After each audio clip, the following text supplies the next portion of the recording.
The answer, Meccano. I put together this rough framework to start with to work out how the coaxial drive is going to function. So we've got one large and two small gears. The original, you'll remember, had three large, but I'll go into that later. If I turn the crank,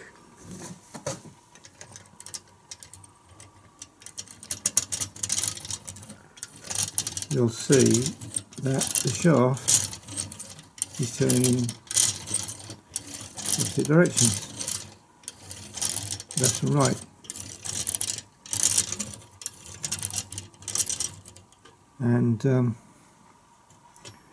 this is a tube attached to this gear, and then from there is a rod on which this gear is fixed, and the rod runs inside the tube, so the rod inside the tube can move in the opposite direction to the tube. So coaxial arrangement, basic. I've got a little spring here in the temporary lash up just to put enough tension on this so that it works without me having to adjust it too finely. I don't think we'll need the springs in the final version. So there we are. That's how that part works, and there isn't really very much more to it in terms of mechanics. So having established that, the problem I've got is that I'm using temporary aluminium tube here that I happen to have that's not quite the right size, and I need to also get something instead of this wire that I'm using as the internal rod. So I don't have the right materials yet, but I'm working on it. If you remember, there's a shutter, so the original gears work like that. And although they appear to be on the same shaft, they're not. This one is fixed to that tube, and this one is fixed to a rod that goes through that tube, and the tube finishes there. So as this one turns from the crank, it's able to turn those two other gears in the opposite directions. So those of you who know all about coaxial drives won't be surprised at any of this. I now have this tube, steel tube, rather than the aluminium I was using to get started. This is the final thing. I'm told I can cut it with a hacksaw, which I hope is the case. And it's the same, almost exactly the same outside diameter as Meccano rod, and the internal diameter is 1/8 of an inch. So I'm now waiting for some 1/8 of an inch mild steel bar that I've ordered, so that we'll have the internal rod and the external tube to run together. I'm starting to put together what I think will be the final carcass or framework of the actual mechanism, and the machine's starting to come together, but I'm very much making it up as I go along, so no doubt there'll be lots of changes along the way, as well as of course further additional bits. But the lamp has to be fairly high up here because the part of the disc that we're showing is up there, and I've arranged that the lamp house can be moved back to a suitable position. The lighting unit will be one of these. There's an LED chip in there, heat sink, cooling fan, and a condenser which was either, I can't remember, 60 or 90 degrees. And the question will be, do we need a supplementary condenser? in the replica Zoopraxiscope that I got going. I used one of these, but with the condenser that was already in the Zoopraxiscope. Depends on the spread, depends on whether we need a condenser that's going to channel the light better. It gets a bit complicated, and the easiest way to find out what's best is to try it. I do have a suitable condenser. If we need to have that fitted, it might be overkill. Sorry, it'll be there with the lamp behind. We might be overkill. It's early days yet, we'll see. Then we have to think about a lens, of course. Projection lens.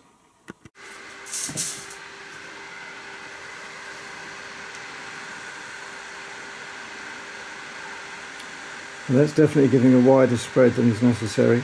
I have to check that's a 60 degree, not a 90 degree. If it's a 90 degree, we could get a 60 degree condenser on that unit, which will reduce that circle just about the right amount. Otherwise, this has got to be closer to the disc, or we have to have a supplementary condenser.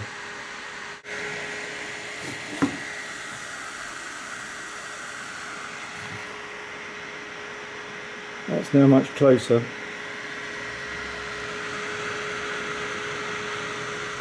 Might not be too bad. We don't want the edges of the light anyway because there's drop off, so it might actually do the trick.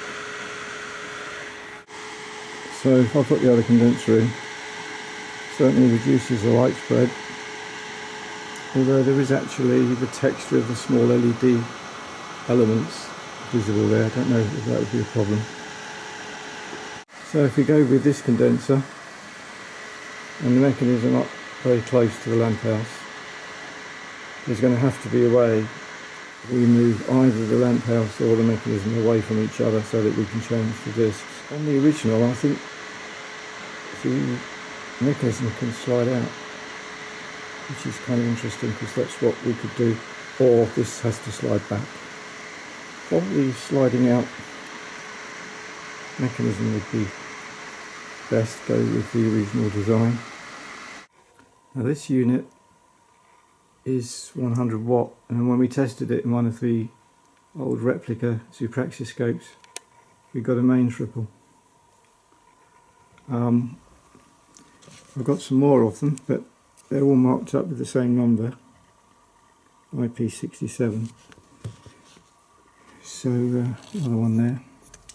So it's a bit odd because we've got an IP65, one of these, a 50 watt, in the light unit that I'm using for the old Zoopraxiscope replicas, and it doesn't give a mains ripple. These seem to be almost certainly the same manufacturer, but they're the 100 watt, and certainly the one I've been using does give a mains ripple. So we could try another one, or try that with a 50 watt LED panel, which I have. I think we'll probably use the 50 watt. Future experimentation, we can put one of these on 100 and see what that does. We don't want a mains ripple.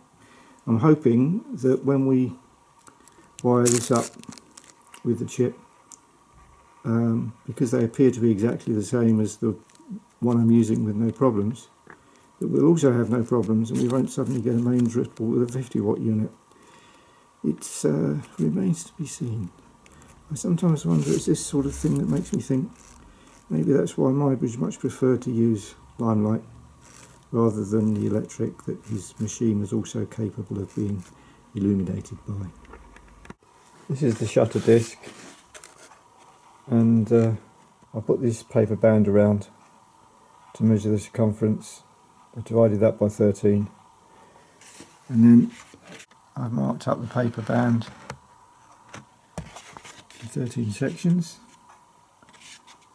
So now I have to draw these 13 lines to the centre. So this is the shutter disc I've made. 13 equidistant graduated slots,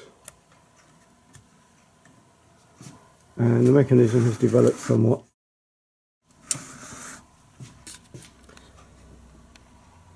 I've changed the small gears for the correct pair. The gears I was using for the test were not at the right angle, and I've eventually managed to get two pre-war Meccano bevel gears that are directly related to this larger bevel gear. What happens is, well, let's have a look. As I crank the handle, the disc turns one way, the shutter disc, and as you can see, this, which will be what the picture disc is fixed to, turns the other way. So it's a coaxial drive. You can see that the outer sleeve is split, and this part of the outer sleeve is attached right at the end here to the inner rod, so that wheel holds tight the outer sleeve and this wheel holds tight the inner rod, and they're both connected together. It's a rather clunky way, but it's with parts that I had to connect the outer section with the inner section. Now, so there's an inner rod that's turning around fixed to this outer sleeve. Now this part of the outer sleeve is not fixed to the rod, it's fixed to the shutter, and the inner rod comes through and is fixed to the device that holds the picture disc. So I've geared it so that one turn of the handle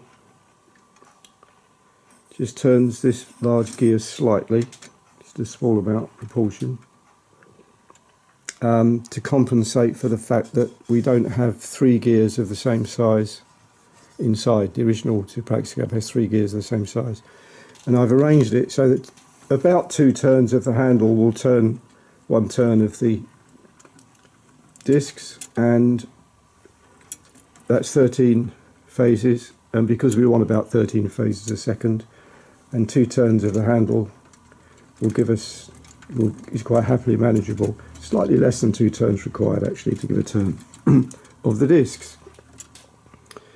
And it's all, after a bit of greasing and boiling to stop the squeaking, it's all operating really smoothly, as you can see. You know, it's not binding anywhere yet. It might do a little bit when we get the picture disc on, but I don't think that's going to be a problem.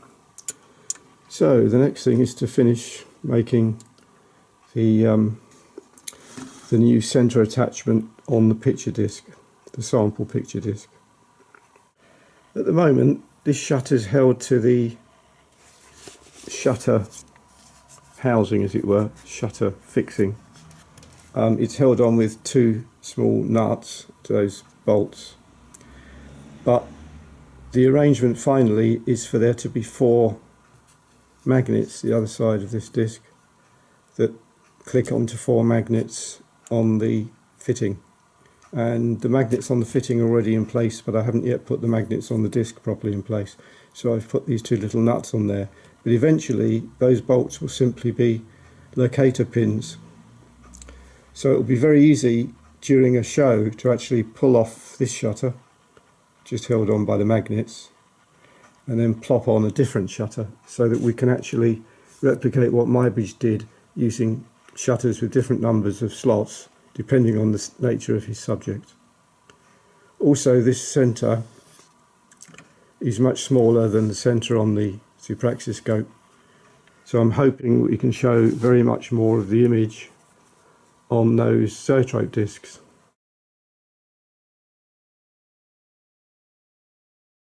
Than we were able to with the replica Zoopraxiscope, which only showed about that much of the image, and I'm hoping we can show that much. So that's assuming that it works. And the lens has got to go in here.